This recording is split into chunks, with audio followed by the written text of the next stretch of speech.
ಸಂಯೋಗದಿಂದ ಸಂಚರಿಸುತ್ತಿರುವ ಈ ನನ್ನ ನಾಡಿಗೆ ಸದ್ದಿಲ್ಲದ ಗುಂಡಿನ ತಿರುಗಳೆ ಹಾಕಿ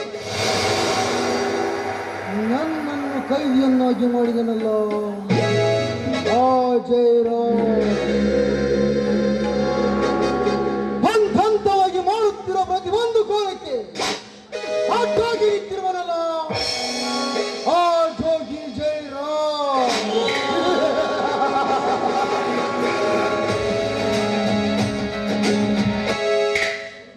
ನೀನು ಯಾವ ರಾಜ್ಯದ ಮೂಲೆಯಲ್ಲಿ ಅಡಗಿಕೊಂಡು ನಿನ್ನ ಪ್ರಾಣ ನಾನು ತೆಗೆಯದೆ ಬಿಡುತ್ತೇನೆ. ಸಂಪತ್ತಿನ ಸಾಮ್ರಾಜ್ಯವನ್ನು ಕಟ್ಟಬೇಕಂತ ಹೊರಡಿರುವ ಈ ಕರುಮೇನನ್ನು ಹೊಟ್ಟೆ ಮೇಲೆ ಕಾಲಿಟ್ಟು ಹೋಗಿದ್ದೀನಿ ಅಂದಾಗ ಅಣ್ಣನ ಮಗನೆಂದು ಮಂಕಾಗಿ ಕೊಡುತ್ತಿರುವ ನಿನ್ನ ತಂದೆಯನ್ನು ಎಂಬ ಲೋಕಕ್ಕೆ ಕಳಿಸಿ ಅಣ್ಣನೆಂದು ನಂಬಿ ಬಾಳುತ್ತಿರುವ ನಿನ್ನ ತಂಗಿಯ ರಾಜೇಶ್ವರಿಯನ್ನು ನನ್ನ ಸೂಳೆಯನ್ನು ಸೆಳೆದುಕೊಂಡು ನಿನ್ನೆಲ್ಲ ಆಸ್ತಿ ಐಶ್ವರ್ಯಕ್ಕೆಲ್ಲ ನಾನೇ ಒಡೆಯನಾಗಲಿದ್ದರೆ ನನ್ನ ಹೆಸರು ಕರ್ಮಜತ್ತ ಕರ್ಮೇಂದ್ರನ.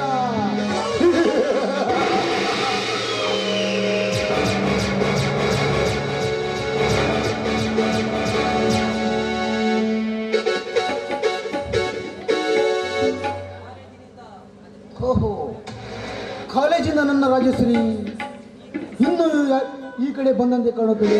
ಬರ್ರಿ ಬರ್ರಿ.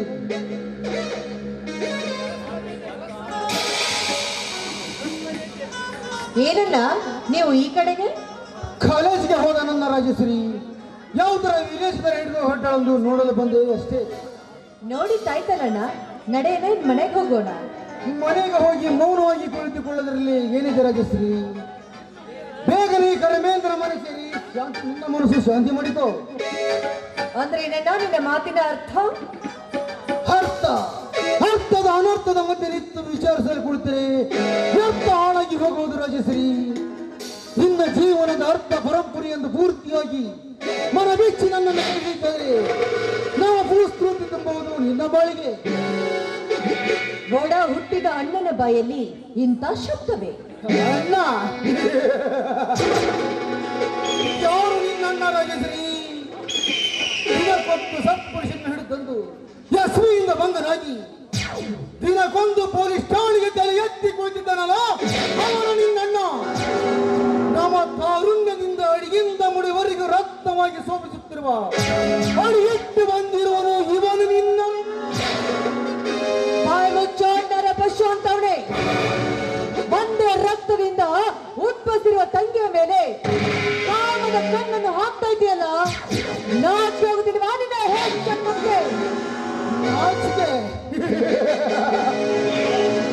ನಾಚಿಕೆ ಎಂಬುದು ಮೂರಕ್ಷರ ಮರ್ಮ ನನಗೆ ತಿಳಿದಿದ್ರೆ ಈ ಕಾರ್ಯಕ್ಕೆ ನಾನು ಕೈ ಹಾಕ್ತಿರಲಿಲ್ಲ. ಇದು ಖಾಲಿ ಯೋಗ.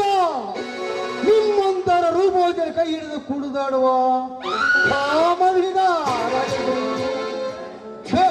ಬಾ ಬೇಗನೆ ಈ ಕರಿಮೆಯನ್ನು ಕೈ ಹಿಡಿದು ಮನಸ್ಸೇ ಶಾಂತಿ ಮಾಡಿಕೋ. ದೂರ ಕರೆದು ನಿಂತು ಮಾತಾಡೋಣ ಭಕ್ಷಣಗಳಂತವಳು. ಒಡ ಹುಟ್ಟಿದ ತಂಗಿ ಎನ್ನದೆ ಭೇದ ಭಾವವಿಲ್ಲದೆ ಒಡ ಹುಟ್ಟಿದ ತಂಗಿ ಮೇಲೆ ಕಾಮದ ಕಣ್ಣನ್ನು ಹಾಕ್ತಾ ಇದೆಯಲ್ಲ, ಈ ಸಮಾಜದ ವೀರ ಗರತಿಯರು ನಿಮ್ಮನ್ನು ಮೆಟ್ಟಿ ಸೇರ್ತಾರೆ. ಹೀಗೊಂದು ಗರ್ತೀರ ಸಮಾಜ ರಾಜಶ್ರೀ. ಈ ನಿಮ್ಮ ಹಾವು ಸಮಾಜದಲ್ಲಿ ಎಂತಿಂತ ಪವಿತ್ರತೆ ಹೆಣ್ಣು ತುಂಬಿಕೊಂಡಿದ್ದಾರೆ ಗೊತ್ತೇ? ಗಂಡನೇ ಕರುಣಗೆಂದು ಗಂಡನೇರಿಗೆ ಬಣ್ಣದ ಮಣ್ಣದ ಮಾತನಾಡಿ ಮುಚ್ಚಿ ಮರಿಗಿಂದ ಮಿಂಡನ ಕೈ ಹಿಡಿದು ಬಾಳುವ ಬಂಡ ರಂಗರಿಟ್ಟಿಲ್ಲ ಈ ನಿನ್ನ ಸಮಾಜದಲ್ಲಿ. ಅಂದಾಗ ಹಗಲು ಹೊತ್ತಿನಲ್ಲಿ ಅಣ್ಣನೆಂದು ನಟನೆ ಮಾಡಿ ಅದೇ ರಾತ್ರಿ ವೇಳೆ ಅಣ್ಣನ ಜೊತೆ ಸರಸಾಡುವ ಬಂಡ ರಂಡರಿಟ್ಟಿಲ್ಲ ಈ ನಿನ್ನ ಸಮಾಜದಲ್ಲಿ. ಅಂದಾಗ ನವ ತಾರುಣ್ಯದಲ್ಲಿ ಕಾವಿಡುತ್ತಿರುವ ಈ ಕರ್ಮೇಂದ್ರ ಕೈ ಹಿಡಿಯುವುದು ಏನು ಮಹಾ? ಸಮಾಜದ ವೀರ ಗರತಿಯರ ಬಗ್ಗೆ ಈ ರೀತಿ ಅಲ್ಲದ ನುಡಿಗಳನ್ನಾಡಿದಂತೆ ಅವರ ಪವಿತ್ರತೆಗೆ ಮಸಿ ಬರೆಯುವಂತ ಕೆಲಸ ಮಾಡೋದು ಒಳ್ಳೆಯದಲ್ಲ. ಒಳ್ಳೆ ಮಾತನ್ನು ಹೇಳ್ತಾ ಇದ್ರಿ, ಬಾಯಿ ಮುಚ್ಕೊಂಡು ಹೊಟ್ಟೋಗ.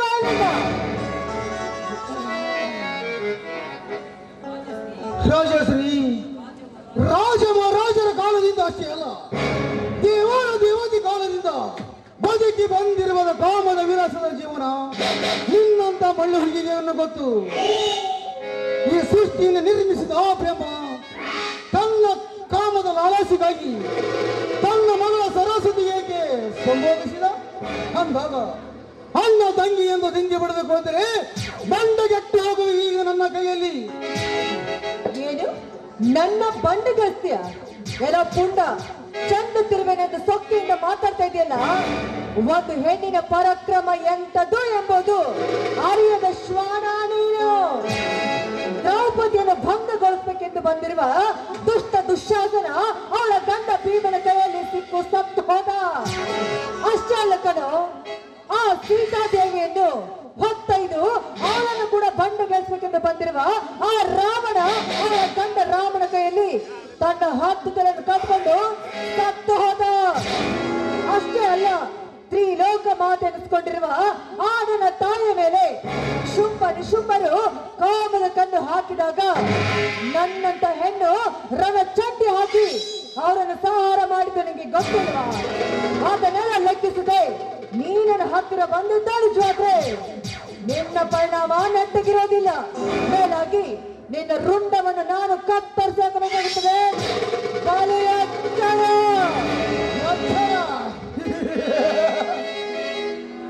ನನಗೆ ಎಚ್ಚರ ಹೇಳುವ ಚಿಕ್ಕ ವಯಸ್ಸಿನ ಹುಚ್ಚು ಹುಡುಗಿ, ಈಗ ನಿನ್ನ ಪ್ರಾಣ ಯಾರಿಂದ ಹೋಗುವುದು ತಿಳಿದು ಮಾಡು. ನಿನ್ನ ಒಡ ಹುಟ್ಟಿದ ತಂದೆ ನಿಮ್ಮ ಎಲ್ಲರನ್ನು ಕೊಲೆಗೈದು ನಿಮ್ಮ ಎಲ್ಲ ಆಸ್ತಿಯನ್ನು ತನ್ನ ಸೂಳಿಗೆ ಎತ್ತಿ ಹಾಕಬೇಕಿರುವಾಗ ನೀನು ನನಗೆ ಎಚ್ಚರ ಹೇಳುತ್ತೀಯ? ರಾಜಶ್ರೀ, ನಾನು ನಿಮ್ಮೆಲ್ಲರ ಕೊಲೆಗೈದು ಕೊನೆಗೊಂದಿನ ನಿನ್ನ ಕುದಿಗೆ ತೋಳಿ ಕಟ್ಟಬೇಕೆಂದು ಬಂದಿರುವೆ. ಬಾ ಬೇಗನೆ ನನ್ನ ಕೈ ಹಿಡಿದು ರಮಣೆಯಾಗಲು.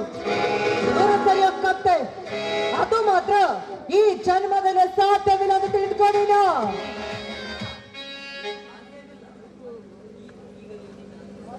ಈಗಲೇ ಕಣ್ಣು ತುಂಬ ನೋಡ್ಕೋ ನಿನ್ನ ಸರ್ವಾಸ್ತಿಯ ಕಸಗವನ್ನು.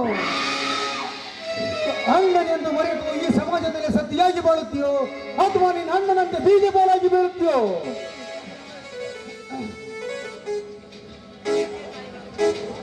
ತಂದೆ ತಾಯಿಗಳನ್ನು ಕಳೆದುಕೊಂಡು ಅವರು ಮಾತಿದ್ದರು.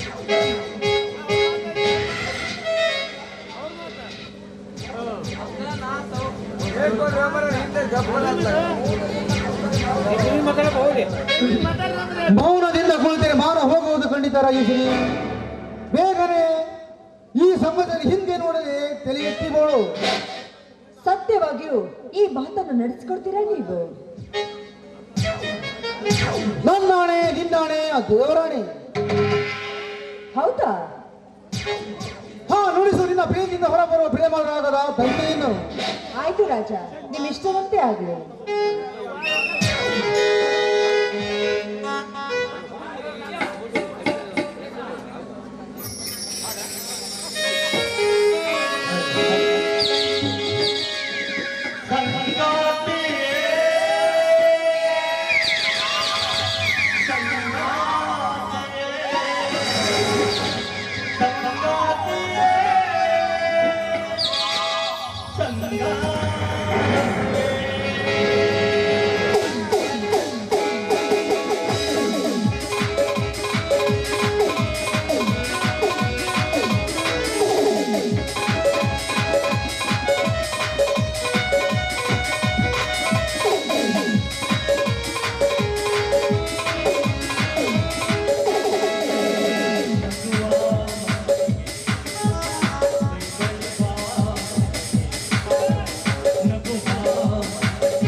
ನಾವು ಇಬ್ಬರು ಏಕಾಂತ ಕಾಲದಲ್ಲಿರುವಾಗ ಹೌದ್ಯಾವುದೋ ಬೆಳಕನ್ನು ಕಂಡೆ.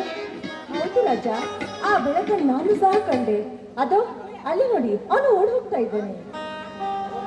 ಓಹೋ, ಅವನು ವಿಶ್ವನಾಥ. ಅವನಿಗೆ ನಮ್ಮ ಭಾವಚಿತ್ರವನ್ನು ತೆಗೆದುಕೊಂಡು ಓಡಿ ಹೋಗಿರಬಾರ್ದು. ಏನು, ನಮ್ಮ ಪ್ರೇಮದ ವಿಲಾಸದ ಗುಟ್ಟನ್ನು ಕಟ್ಟಿಕೊಂಡು ಓಡಿ ಹೋಗಿದ್ದಾನೆ ಆ ವಿಶ್ವನಾಥ. ರಾಜೇಶ್ವರಿ, ಇದಕ್ಕೆ ಏನಾದ್ರೆ ಒಂದು ಹೇಳಬೇಕು. ಅದನ್ನೆಲ್ಲ ನೀವೇ ಹೇಳಬೇಕು. ನೀನು ಅವನಂತೆ ಕುಣಿದು ನಟನ ಮಾಡಿ ಅವನ ಕೈ ಹಿಡಿದು ಕುಣಿದಾಡಿ ಅವನ ಪ್ರೇಮ ಲೋಕಕ್ಕೆ ಕಳಿಸಿ ಬದಲಾಯಿಸಿ ಅವನ ಹತ್ತಿರಿರುವ ಫೋಟೋವನ್ನು ಕದ್ದು ತಂದರಾಯಿತು. ಆಮೇಲೆ ಆಮೇಲೆ ಎನ್ನುವುದು ಏನಿದೆ ರಾಜೇಶ್ವರಿ, ನಮ್ಮ ಫೋಟೋ ನಮ್ಮ ಕೈಗೆ ಸಿಕ್ಕ ನಂತರ ಅವನ ಅವನ ಮನೆತನಕ್ಕೆ ಅವನು ನನ್ನ ಬಲಾತ್ಕಾರ ಬಳಸಲಿಕ್ಕೆ ಬಂದಿದ್ದಾನಂದು ಅವರ ಮನೆತನಕ್ಕೆ ನಿಮ್ಮ ಮನೆತನಕ್ಕೆ ಹೇಳಿ ಮಂಗತಿ ನಿಲ್ಲಿಸಲಾಯಿತು. ವಾವ್, ಗುಡ್ ಐಡಿಯಾ ರಾಜ. ನಿಮ್ಮ ಐಡಿಯಾನ ಚೆನ್ನಾಗಿದೆ, ನನ್ನ ಐಡಿಯಾನ ಚೆನ್ನಾಗಿದೆ. ನಿಮ್ಮ ಐಡಿಯಾ ಸಕ್ಸಸ್ ಆದರೆ ಸಾಕು. ಓಕೆ, ನೀವು ಹೇಳಿದ ಸಕ್ಸಸ್ ಮಾಡ್ತೀವಿ ಕೆಲಸನ. ಹಾ ರಾಜಶ್ರೀ, ಮತ್ತಿನಿಂದ ತುರ್ತಾಗಿ ಬಳಲುತ್ತಿರುವ ಇನ್ನೊಂದು ಹೊಸ ರಾಗ ನುಡಿಸಿ ನನ್ನ ಮನಸ್ಸು ತೃಪ್ತಿಪಡಿಸು. ದೊರೆಗಳ ಮಾತು ಮೀರುವುದುಂಟೆ, ನೀವು ನಿಶ್ಚಿತತೆ ಆಗಿ.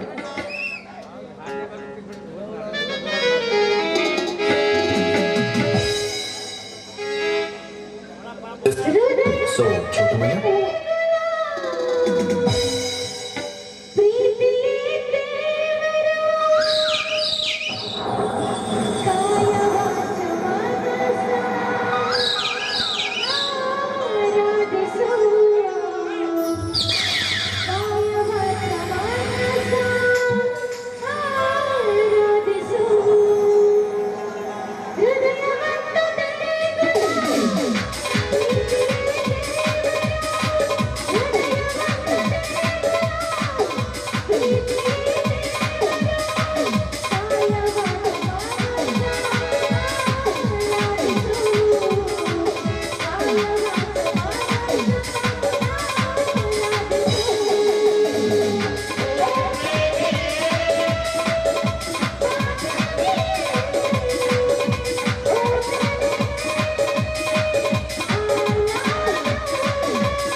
ಬರ್ತೀನಿ. ಬಾಯ್ ಬಾಯ್.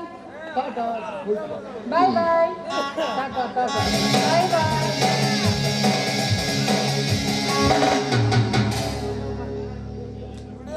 ಹೋಗು ಹೋಗು ಹುಚ್ಚು ಹೆಣ್ಣೆ,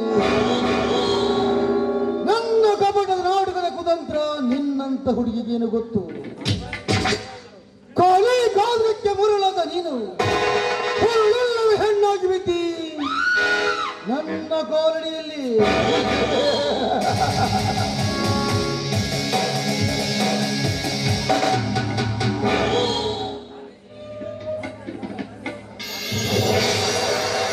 ನಿಮ್ಮ ಎಲ್ಲರನ್ನು ಕೊಲೆಗೈದು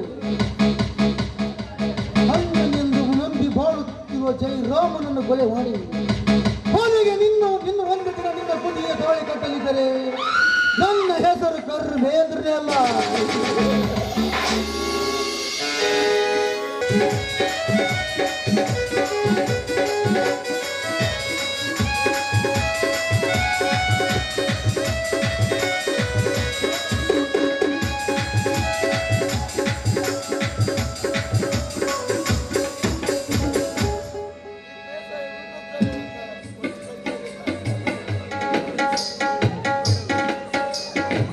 ಸ್ವಾಮಿ, ಏನ್ ವಿಚಾರಿಸ್ತಾ ಇದ್ದೀರಲ್ರಿ?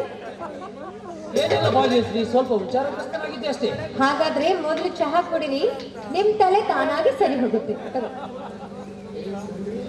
ಜಯಶ್ರೀ, ಕಲ್ಲಿನಲ್ಲಿ ಪ್ರತಿಯೊಂದು ಸಿರಿಯಂತೆ ನನ್ನ ತಲೆ ಎಂಬ ಕಲ್ಲಿನಲ್ಲಿ ನಾನಾ ತರಹದ ಮೂರ್ತಿಗಳು ಮನೆ ಮಾಡಿ ನಿಂತುಕೊಂಡು ಬಿಟ್ಟಿವೆ. ಸಿಲೆ ಕೆತ್ತಿದ ನನ್ನ ತಂದೆ ಎಂಬ ಕಲೆಗಾರ ಮಾಸಿ ಹೋಗದಂತ ಚಿತ್ರಗಳನ್ನೇ ಚಿತ್ರಿಸಿ ಬಿಟ್ಟಿದ್ದಾನೆ. ಅಂದಾಗ ಏನು ಕುಡಿದರೂ ಇಲ್ಲ, ಏನು ಮಾಡಿದರೂ ಇಲ್ಲ, ಆ ಸಿಲೆಯೇ ನೆಲೆಯಾಗಿ ನಿಂತುಕೊಂಡು ಬಿಟ್ಟಿವೆ. ಅಂದ್ರೇನ್ರಿ ನಿಮ್ಮ ಮಾತಿನ ಅರ್ಥ? ಅರ್ಥಗರ್ಭಿತವಾಗಿ ಬಿತ್ತರಿಸಿ ಹೇಳಿದರೆ ನಿನಗೂ ಹೃದಯಘಾತವಾಗಬಹುದು. ಇದೇನ್ರಿ ನೀವು ಆಡುತ್ತಿರುವ ನುಡಿ? ನಾನಾಡಿದ ನುಡಿ ನನ್ನ ಮಿಡಿಯುವ ಹೃದಯವನ್ನೇ ಒಡೆದು ಬರುತ್ತಿದೆ. ಇದೇ ರೀತಿ ನಾನು ಕಲ್ಲಾಗಿ ಕುಳಿತರೆ ನೆಲೆನೇ ಇಲ್ಲದ ಆ ಕರ್ಮಿಂದ ನಮ್ಮ ಜೀವ ತೆಗೆದು ಬಿಡಲಾರ. ಅದಕ್ಕಾಗಿ ನಾನು ಅವನ ಕತೆ ಮುಗಿಸಲೇಬೇಕಾಗಿದೆ. ಎಂತ ಆಘಾತ ಕೆಲಸಕ್ಕೆ ಕೈ ಹಾಕಿದ್ದೀರಿ? ನಿಮಗೇನಾದ್ರೂ ಹೆಚ್ಚು ಕಡಿಮೆ ಆದ್ರೆ ನನ್ನ ಗತಿ ಏನಂತ ವಿಚಾರ ಮಾಡಿದ್ದೀರಾ? ನೋಡಿ, ಮೊದಲು ಈ ದುರಾಲೋಚನೆ ಹೊಡೆದು ಹಾಕಿ ನಿಮ್ಮ ಹಾದಿಯನ್ನ ನೀವು ನೋಡ್ಕೊಳ್ಳಿ. ನನ್ನ ಹಾದಿಗಿಂತ ನನ್ನ ಮನೆತನದ ಕೀರ್ತಿ ಹಾದಿ ಮುಖ್ಯವಾಗಿದೆ ಜಯಶ್ರೀ. ನಮ್ಮ ಶ್ರೀಮಂತಿಗೆ ಸಿಂಹ ನೆನೆಸಿಕೊಂಡ ನಮ್ಮ ಅಜ್ಜನ ಸಿಂಹಾಸನದ ಮೇಲೆ ನನ್ನ ತಂದೆ ಕುಳಿತು ನನ್ನ ಮನೆಯನ್ನು ಕಸಕ್ಕಿಂತ ಕೀಳಾಗಿ ಮಾಡಿಬಿಟ್ಟ. ಯಾವನೋ ಒಬ್ಬ ನಿರಪರಾಧಿ ಕೂಸನ್ನು ತಂದು ಕರ್ಮೇಂದ್ರನೆಂದು ಹೆಸರಿಟ್ಟ. ಇಂದು ಅವನನ್ನು ಮಗನಂತೆ ಜೋಪಾನ ಮಾಡಿ ನನ್ನನ್ನೇ ಪಾತಾಳಕ್ಕೆ ತುಳಿಯಲಿಕ್ಕೆ ಹತ್ತಿದ್ದಾನೆ. ಅಂದ್ರೆ ಆ ಕರ್ಮೇಂದ್ರ ನನ್ನ ಸಹೋದರನಲ್ಲ ಜಯಶ್ರೀ, ನನ್ನ ವಂಶವನ್ನೇ ನಿರ್ವಂಶ ಮಾಡಬೇಕೆಂದು ಸಾಕು ಮಗನಾಗಿ ಬಂದ ರಾಕ್ಷಸ. ಹೌದು ಜಯಶ್ರೀ, ಅದನ್ನು ಹೇಳಿದರೆ ನಿನಗೆ ಹೃದಯಘಾತವಾದಿತ್ತೆಂದು ನಾನು ಮೊದಲೇ ಹೇಳಿದ್ದೆನು. ರೇ, ಇಲ್ಲ, ಅದೇನಂತ ನೀವು ಬಾಯಿ ಬಿಟ್ಟು ಹೇಳಲೇಬೇಕು. ಜಯಶ್ರೀ, ಇಲ್ಲ, ನೀವು ಅದನ್ನು ಹೇಳಲೇಬೇಕು. ನೀವು ಹೇಳದೆ ಇದ್ರೆ ನಾನು ಖಂಡಿತವಾಗ್ಲೂ ಬದುಕೋದಿಲ್ಲ. ಹೇಳ್ರಿ. ಅದನ್ನು ಕೇಳಿ ದುಃಖಕ್ಕೀಡಾಗಿ ಸಾಯುವುದಕ್ಕಿಂತ ಕೇಳದೆ ಸುಖದಿಂದ ಸಾಯುವುದೇ ಮೇಲು ಜಯಶ್ರೀ. ಧರ್ಮ ಬೀಜದಿಂದ ಮೊಳಕೆ ಹೊಡೆದ ಸಸ್ಯ ವಿಷದ ನೀರು ಕುಡಿದು ವಿಷವೃಕ್ಷವಾಗಿ ಬೆಳೆದು ನಿಂತಿರುತ್ತದೆ. ಅಂದಾಗ ನೀನು ಅದರ ನೆರಳಿಗೆ ಕುಳಿತು ಹುರುಳಿಲ್ಲ ಹೆಣ್ಣಾಗಬೇಡ. ಸುಮ್ಮನೆ ನನ್ನ ಕೈ ಹಿಡಿದಿ ಅಂದ ಮೇಲೆ ಜಗದ ಕಣ್ಣಾಗಿ ಬಾಳು. ಸಮಯ ಬಂದಾಗ ಎಲ್ಲವೂ ತಾನಾಗಿ ಸರಿ ಹೋಗುತ್ತದೆ. ರೇ, ಈ ನಿಮ್ಮ ಮಾತುಗಳನ್ನು ಕೇಳ್ತಾ ಇದ್ರೆ ಈ ನನ್ನ ಹೃದಯ ಒಡೆದು ನೀರಾಗಿ ಹತ್ತಿದ್ದೀರಿ. ಜಯಶ್ರೀ, ನಿನ್ನ ಕೈ ಹಿಡಿದ ಗಂಡ ನಾನಿರುವಾಗ ನೀನಾವುದಕ್ಕೂ ಚಿಂತಿಸುವ ಕಾರಣವಿಲ್ಲ. ಪವಿತ್ರ ತಾಯಿ ಎದೆ ಹಾಲು ಕುಡಿದ ಬೆಳೆದ ಈ ದೇಹಕ್ಕೆ ಬೇಕಾದಂತ ಪುಂಡ ಪುಡಾರಿಗಳು ಎದುರಾದರೂ ಅವರ ಎದೆಯ ಗುಂಡಿಗೆಯನ್ನು ಸುತ್ತಿ ಬಿಸಿ ರಕ್ತವನ್ನು ಕುಡಿಯುತ್ತೇನೆ ಎನ್ನುವ ಶಕ್ತಿ ನನ್ನಲ್ಲಿದೆ. ಅಂದಾಗ ನೀ ಆ ಮಂದ ಬುದ್ಧಿಯನ್ನು ಹೊಡೆದು ಹಾಕಿ ಚಂದದಿಂದ ಇರು. ರೀ, ನಿಮ್ಮ ತಾಯಿ ನೆನಪಾದ ತಕ್ಷಣ ನನಗೂ ಕೂಡ ನನ್ನ ತಾಯಿ ನೆನಪಾಯ್ತು ರೀ. ದುಃಖಿಸಿ ಕಮ್ಮನಿ ಮಿಡುಕಿದರು ಕಳೆದು ಹೋದ ತಾಯಿ ಮರಳಿ ಬರುವಳೆ ಜಯಶ್ರೀ. ದೈವ ಯೋಗವನ್ನು ಗೆದ್ದವರಾರು, ವಿಧಿಗೆ ನಾವು ಎದುರಾಗಿ ನಿಲ್ಲಲೇಬೇಕು. ಅಲ್ಲದೆ ಪುಂಡರ ಗಂಡನಂತ ನಿನ್ನ ಅಣ್ಣನಿದ್ದಾನೆ. ಅನ್ಯಾಯ ಅಕ್ರಮಗಳನ್ನು ಮಾಡುವವರ ನೆತ್ತಿ ಮೇಲೆ ಕಾಲಿಟ್ಟು ಸತ್ಯದ ಕೀರ್ತಿ ಪದಾಗಿ ಎತ್ತಿ ಹಿಡಿಯುವ ಹಿರಿಯ ಪೊಲೀಸ್ ಅಧಿಕಾರಿ ನಾನಿನ್ನ ಗಂಡನಿದ್ದಾನೆ. ದೇವರಂತ ನಿನ್ನ ತಂದೆ ಇದ್ದಾನೆ. ಅಂದಾಗ ನೀ ಆ ಮಂದ ಬುದ್ಧಿಯನ್ನು ಹೊಡೆದು ಹಾಕಿ ಚಂದದಿಂದ ನಗುತ್ತಾ ಬಾಳು. ಹಾ, ನಕ್ಷತ್ರಗಳನ್ನು ನಗಿಸುವ ಚಂದ್ರಮನೇ ನನ್ನ ಪಕ್ಕದಲ್ಲಿ ಇರ್ಬೇಕಾದ್ರೆ ನಾನು ನಗದೇ ಇರ್ತೀನೇನ್ರಿ? ಹಾಗಾದ್ರೆ ಚಂದ್ರನ ಹಿಂಬಾಲಿಸಿದ ತಾರೆಗಳಂತೆ ಹೊಳೆದು ಹೂಗಳ ಹಿಂಬಾಲಿಸಿದ ಪರಿಮಳದಂತೆ ಸುವಾಸನೆಯುಕ್ತ ನಿನ್ನ ಕೂಗಿನಿಂದ ಒಂದು ಹಾಡು ಹಾಡಿ ಆನಂದಿಸಬಾರದೆ? ನಾನು ಹಾಡು ಹಾಡಿದ್ರೆ ಇಲ್ಲೇ ಹೆರಿಗೆ ಹೋಗ್ಬಿಡುತ್ತಾರೆ.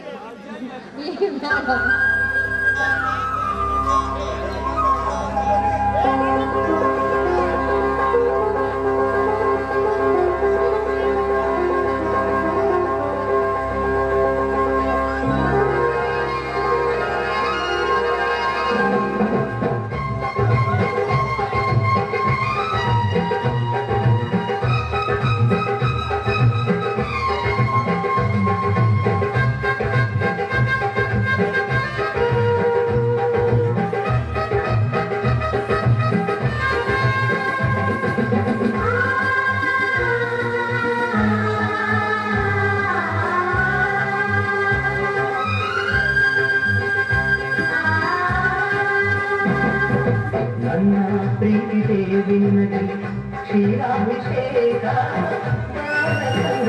ನಿನಗೆ ಪ್ರೇಮಾಭಿಷೇಕ. ನನ್ನ ಪ್ರೀತಿ ದೇವಿ ನಿನಗೆ ಕ್ಷೀರಾಭಿಷೇಕ, ನಿನಗೆ ಪ್ರೇಮಾಭಿಷೇಕ. ನನ್ನ ಹೃದಯ ರಾಜದಿ ನಿನಗೆ ಪಟ್ಟಾಭಿಷೇಕ, ನನ್ನ ಪ್ರೀತಿ ರಾಜ ನಿನಗೆ ಪ್ರೇಮಾಭಿಷೇಕ. ನನ್ನ ಸಿರೆ ಪಟ್ಟ ಪುಷ್ಪ, ನನ್ನೊಲವೇ ನಿನಗೆ ಧೂಪ, ತಿರುಳಗೆ ದಿವ್ಯಾರತಿ, ಕುಡಿದಾಟ ನನ್ನ ದೀಪ. ಹೃದಯ ಮುಖೀರ ನಾನೇ ಶ್ಯಾಮ, ನೀನೇ ರಾಧಿಕಾ.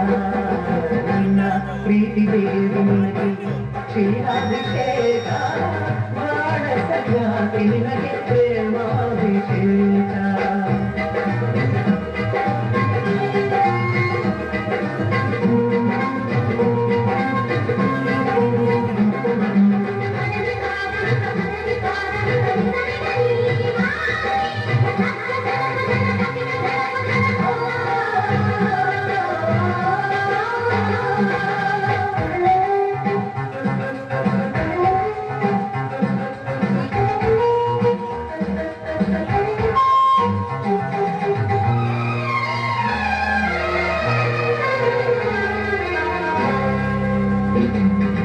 ಅರ್ಚನೆಗೈದು ಕುಂಕುಮ ಬೇಡುತ್ತಾ ಪ್ರೇಮ ಸಂಗಮ, ಪೂಜೆಗೆ ತಂದೆ ಅರಿಸಿನ ಹಿಂದೊಲುವೆ ಪ್ರೇಮಗಾನ.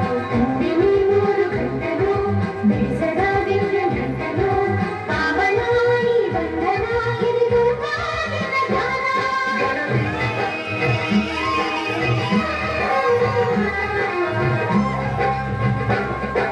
ಮನಸ್ಸು ಮನಸ್ಸು ಬೆರೆತು ಹಿಡಿದ ಮಾಲಿಕ. ನನ್ನ ಪ್ರೀತಿ ದೇವಿ ನಿನಗೆ ಕ್ಷೀರಾಭಿಷೇಕ, ಪ್ರಾಣ ಸಂಗಾತಿ ನಿನಗೆ ಪ್ರೇಮಾಭಿಷೇಕ. ನನ್ನ ಹೃದಯ ರಾಜದಿ ನಿನಗೆ ಪಟ್ಟಾಭಿಷೇಕ, ನನ್ನ ಪ್ರೀತಿ ರಾಜ ನಿನಗೆ ಪ್ರೇಮಾಭಿಷೇಕ.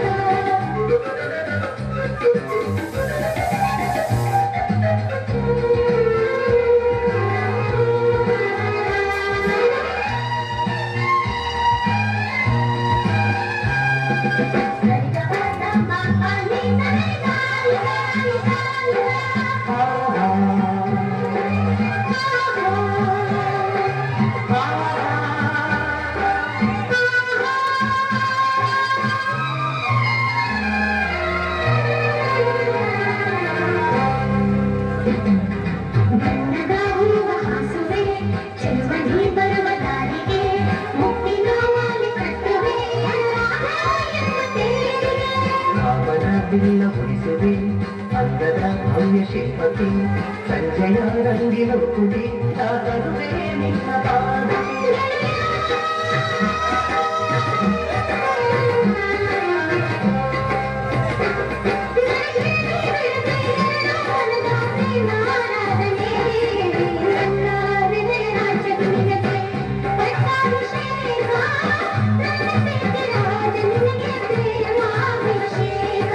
ನನ್ನ ಪ್ರೀತಿ ದೇವಿ ನಿನಗೆ ಕ್ಷೀರಾಭಿಷೇಕ, ಪ್ರಾಣ ಸಂಗಾತಿ ನಿನಗೆ ಪ್ರೇಮಾಭಿಷೇಕ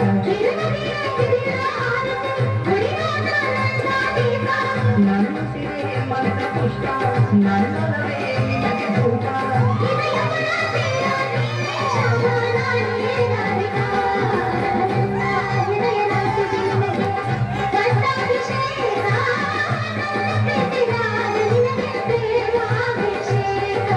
ನನ್ನ ಪ್ರೀತಿ ದೇವಿ ನಿನಗೆ ಕ್ಷೀರಾಭಿಷೇಕ ಸಂಗಾತಿ ನಿನಗೆ ಪ್ರೇಮಾಭಿಷೇಕ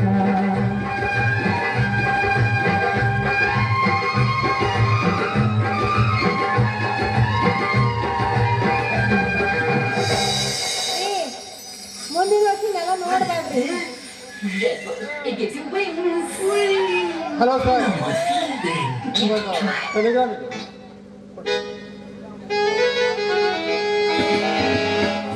ಜಯಶ್ರೀ, ನಾನೀಗ ಅರ್ಜೆಂಟ್ ಡ್ಯೂಟಿಗೆ ಹೋಗಲೇಬೇಕು. ಯಾಕೆ? ಜಾತಿ ಭೇದದಿಂದ ಎಷ್ಟೋ ಮರ್ಡರ್ ಆಗಿವೆ ಎಂದು SP ಆಫೀಸಿನಿಂದ ಟೆಲಿಗ್ರಾಮ್ ಬಂದಿದೆ. ಅದಕ್ಕಾಗಿ ನಾನೀಗ ಬಂದೋಬಸ್ತಿಗೆ ಹೋಗಲೇಬೇಕು. ಅಲ್ಲ ರೀ, ನಾನೀಗ ತುಂಬು ಗರ್ಭವತಿ. ಇಂಥ ಸ್ಥಿತಿಯಲ್ಲಿ ನನ್ನ ಒಬ್ಬಳು ಬಿಟ್ಟು ಹೋಗ್ತೀರಾ? ಹಾಗೇನಿಲ್ಲ ಜಯಶ್ರೀ, ನಿಮ್ಮ ತಂದೆಯವರಿಗೆ ನಿನ್ನನ್ನು ಕಳಿಸಿ ಹೋಗುತ್ತೇನೆ. ಬೇಗ ನನ್ನ ಸೂಟ್ಕೇಸ್ ಆಗೋ ಡ್ರೆಸ್ ರೆಡಿ ಮಾಡಿಕೊಂಡು ಬಾ.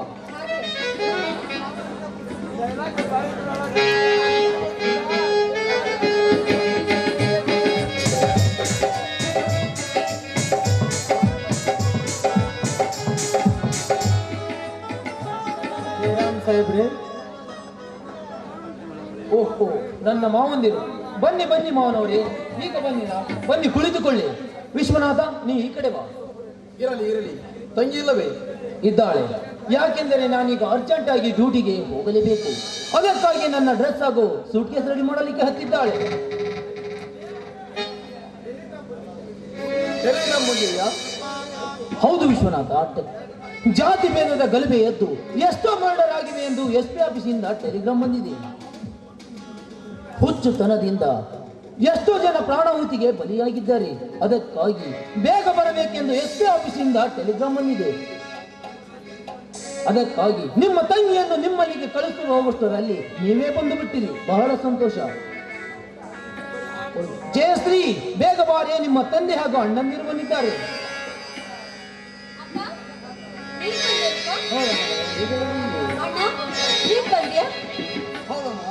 ಹೌದಮ್ಮ, ಈಗಲೇ ಬಂದಿರು.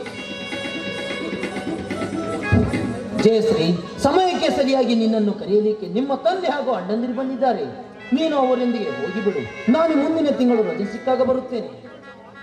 ಅಪ್ಪ, ನೀವು ತಂಗಿಯನ್ನು ಕರೆದುಕೊಂಡು ಮನೆಗೆ ನಡಿ.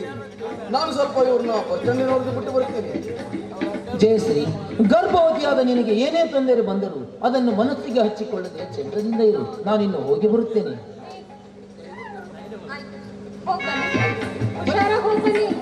ಬನ್ನಿ ವಿಶ್ವನಾಥ, ಹೋಗೋಣ.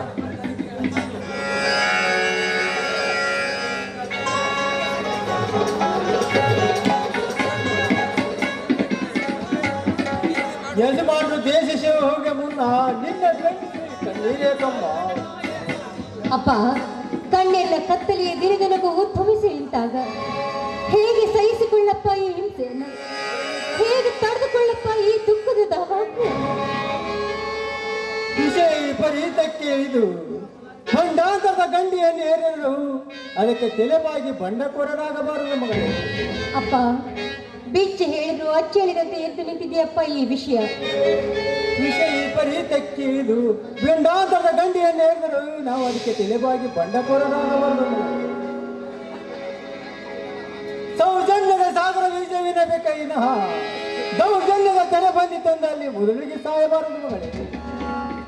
ಸರಿಯಪ್ಪ, ಎಲ್ಲ ವಿಚಾರವನ್ನು ಮನೆಗೆ ಹೋಗ್ತಾ ಹೇಳ್ತೀನಿ. ನಡಿಯಪ್ಪ, ಹೋಗೋಣ.